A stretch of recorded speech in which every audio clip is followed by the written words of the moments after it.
what each country looks like, so they can rein them in. Why not? Okay. Why is the Arab community not reining them in? Okay, can I finish my submission though, Miss Pat? That's the ceiling That's your fan. submission, and I just That's answered. Brandon's work. But I disagree with that, so that's Go ahead. Now It's you not can the go fan back and blades. you can disagree, and I then think you it's can the say, wire but to don't the, say you cannot motor finish box. my submission. You were done with your submission. I just answered your question. Now you okay. can go to. I want no problem. I apologize. Okay. Listen. So what I'm trying to say is the same reason that we have our problem today, which was because of solidarity with the Palestinians, is the same reason why the Hezbollah started to fire the rockets at that time, right? Remember, this was all over the Israeli situation. I believe this was, and I might be saying this word wrong. So, if you guys, that Israeli, pro-Israeli people, if you can help me, is it called the Sheba farms or Sheba farms, right? Right. And so, at that time, right? I think that what I'm trying to say is that The every ticking time noise is that also people indicative did of a something in film, solidarity with a the movie PLO, theater, a they're acting a as speak scene. we're looking at them as terrorists, but we're not looking at the instigator in this. So we're calling them the instigator when there's only one prime instigator, which is Israel. And so what I'm saying is that Jesus when they Christ. invaded, so what I'm saying is when they invaded Lebanon back in the day, are you saying that Lebanon just had no reason to have a problem with Israel? Or are we just saying that they just came out and, I want to kill an Israeli today? I don't understand the point here to make it seem like Hezbollah forming that is wrong because of what they did back in the day. And like I said, Israel invaded Lebanon. Was it the other way around?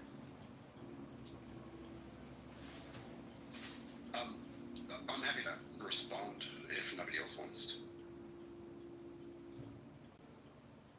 I'm confused with what he's saying because, like, this is the problem. When you look at Shia identity or martyrization of Shias, right? Lebanon has a Shia Muslim community, and then they're supported by the Islamic Revolution. So, like, when it comes to, it's like a really, that's why I say it's really complicated. Like, the Middle East, this is all around religion, and this is how I feel. I feel it's all around religion. Nobody gives a fuck about the Shia population. And then some of the stuff that they're doing, it may be them protecting or trying to protect what they feel is rightfully theirs. But then, again, this is still going to be a Middle East problem, and that's not only to include Israel, that would be, and to include Qatar, that would be to include Bahrain, that would be to include Jordan, who doesn't even really, to be honest with you, they probably don't care what happens to Palestine at this point because of historical shit that's happened in the past. They're only protecting themselves. Like, these Middle Eastern countries really are not on the same page as what you think they're on. They're only doing certain things because of their population and then saying, oh, we're all Muslims, we're still brothers. But outside of that, like, there's no real support.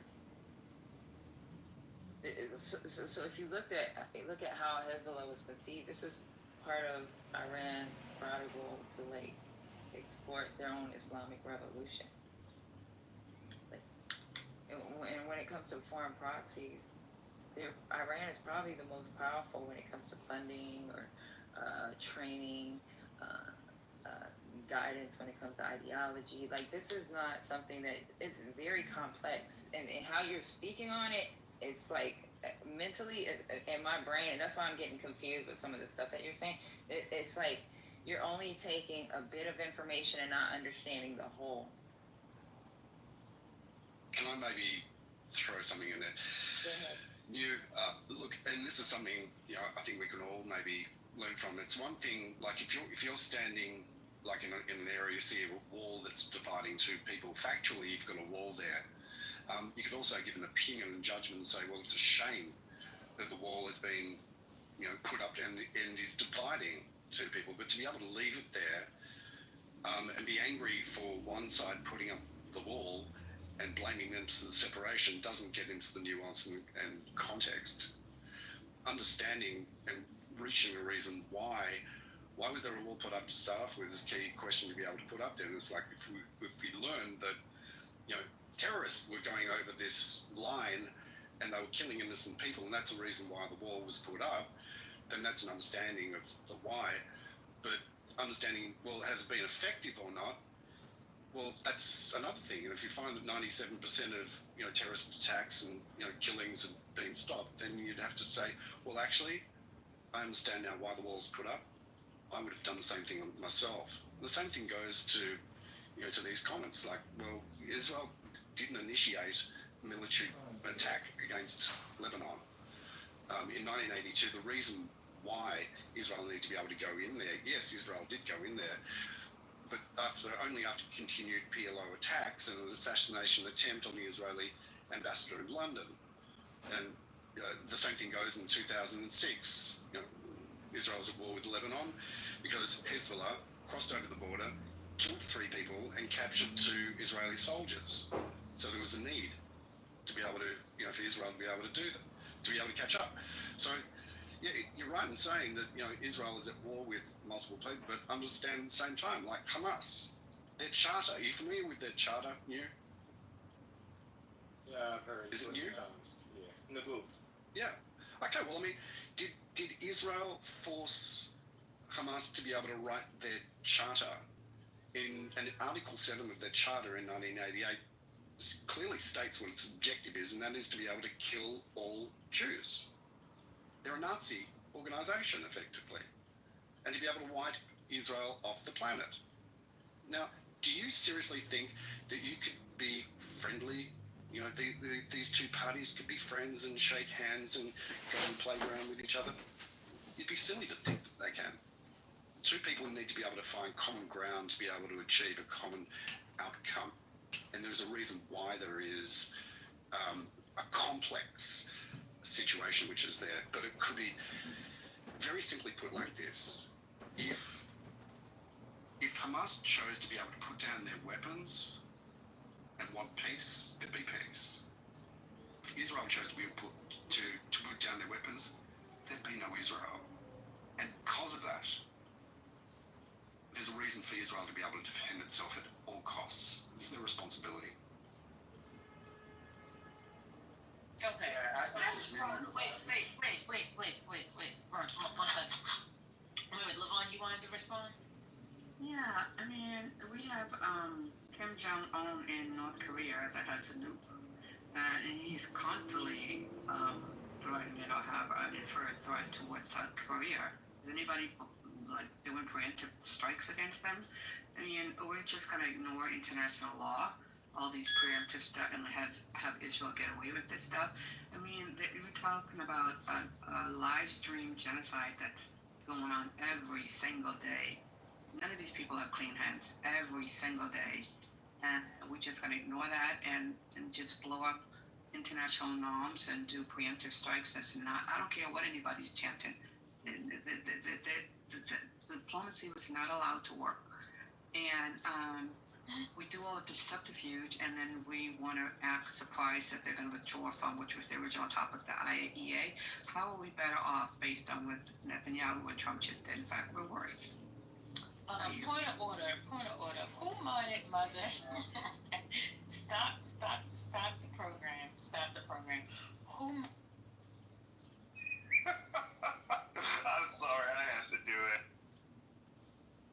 Alright, I'll move myself to the audience now. It's fine. Wow. That's crazy. Hold on, cash in that big ticket for this pack. So, I had something I wanted to say. Am I free to go? Where's the first lady? Can someone bring her back up?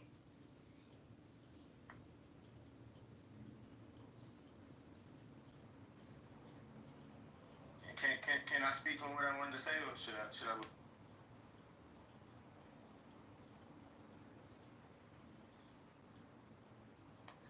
Their sphere of just a few people, I feel like the bar is raised. I don't think the bar is lowered. I mean, some people I think take it as sort of an invitation to have a dual life, and personally, I don't think it's very healthy, but also I think that it's a bad habit to get into.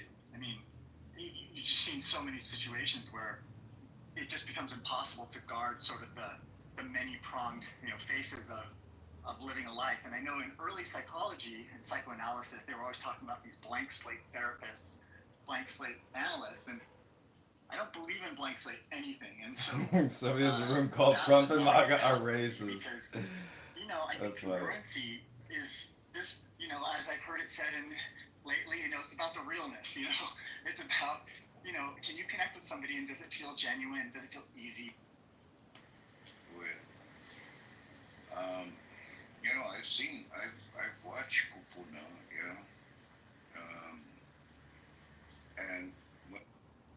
and talking about, fake leadership or whatever, how you put that, it does make a lot of sense because how can you, it just, I think it puts you in a position if at home you're sort of this one thing, you go to work, I get you have different personas you're putting on, and those are functional, and that's fair to do, and I think some of us have more pressure or less pressure to do that, but I think you're on the money when you talk about congruency being a really important aspect of being a good leader.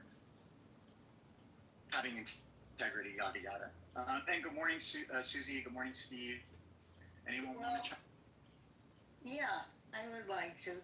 The first page of the Dhammapada, which is an ancient Buddhist text, says that everything comes from the mind, and that basically what you focus your mind upon is what grows and flourishes. And so if you put that together with other Buddhist texts, what they say is you suffer through life if you're, so to speak, not congruent, to use your words. If you are not, expressing your mind, living according to your mind, understanding your mind. If you're in conflict with yourself, your mind, whatever, you're going to suffer. And so people who are inauthentic, who are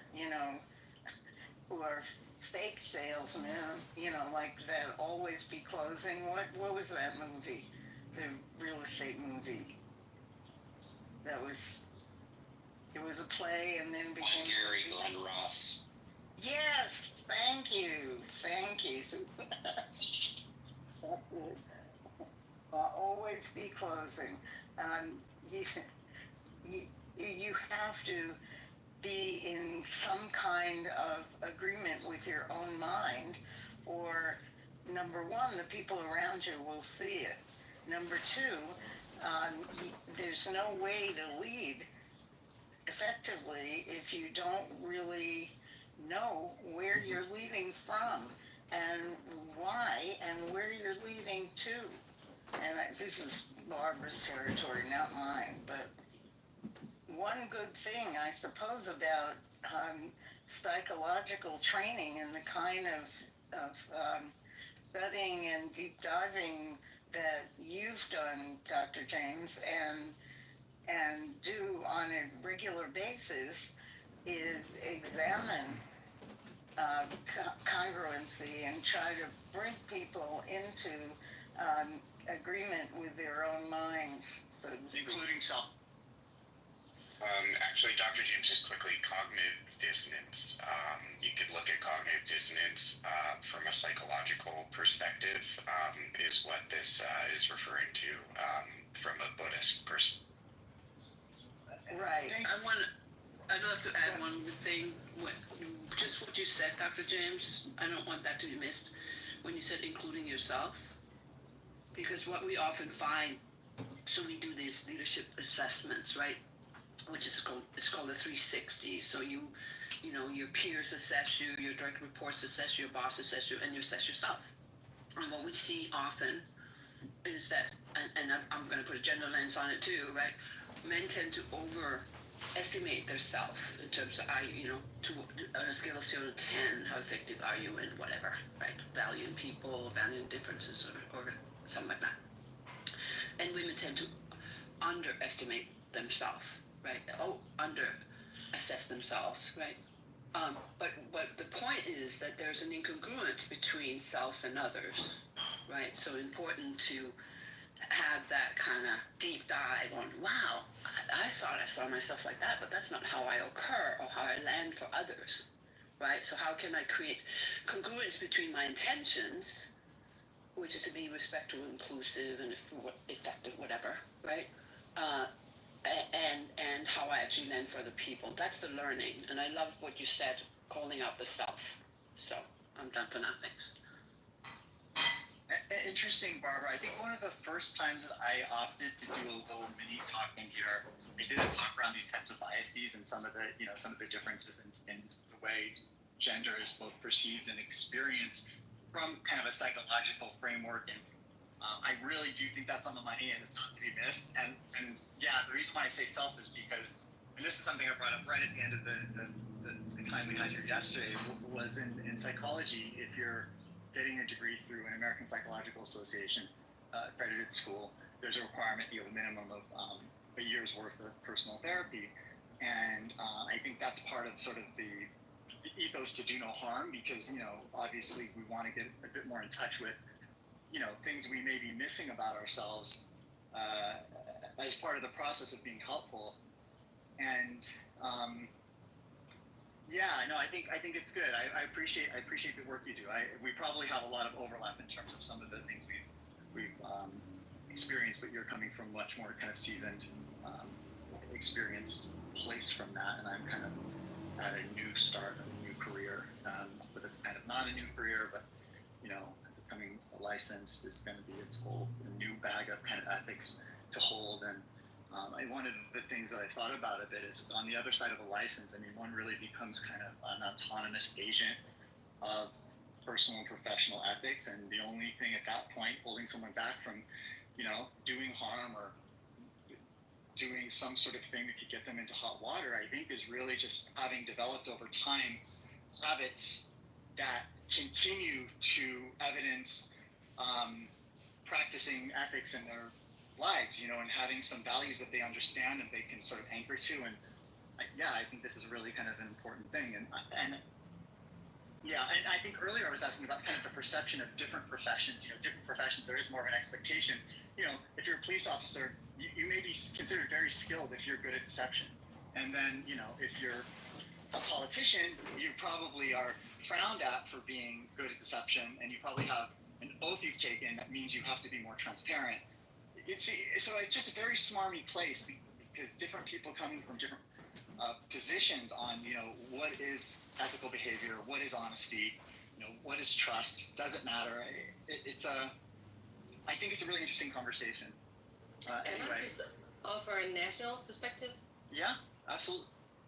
So I come from Denmark, the same as Barbara originally, and we sort of have a friendly banter with Sweden, our neighboring country. So we're in Europe, we're in the Nordics, and we are actually the two countries that have been in most war in world history, Danes and Swedes. So now I'm talking bad about Swedes. I come from this is my disclaimer. So the Nordics are very often pointed out to be among the happiest populations in the world. So how come the Danes are the happiest people in the world? Well, right now it's the Finns. They don't understand why. I can say that in truth because I'm half Finnish. But so Scandinavia seems to be very happy people. But somebody said to me a year ago, they said, it's a little bit interesting why Sweden will never come on top of that list. And we immediately agree they will not. And the interesting mental thing in that is actually because they lie and Danes don't. So Danes have the reputation of, I know all you guys from the US, you're going to enjoy this, to be the United States of Northern Europe. That means that we are very friendly, very calm, but we also to the point. So if you ask me, do you think I did a good job? We will most likely say, no, I don't think so. There were bits that were good, but no, not really. And that would be honoring our relationship, that I tell you the truthful answer, which is quite interesting in this discussion. But then again, if you go to a Swede and said, is this company that we're in, should we do this new task? Then in Denmark, you would go, Yes, I think so because, or no, I don't think so because somebody will make a decision at the end. But in Sweden, you have a group of 10 people, you ask them the question, they will all have to agree.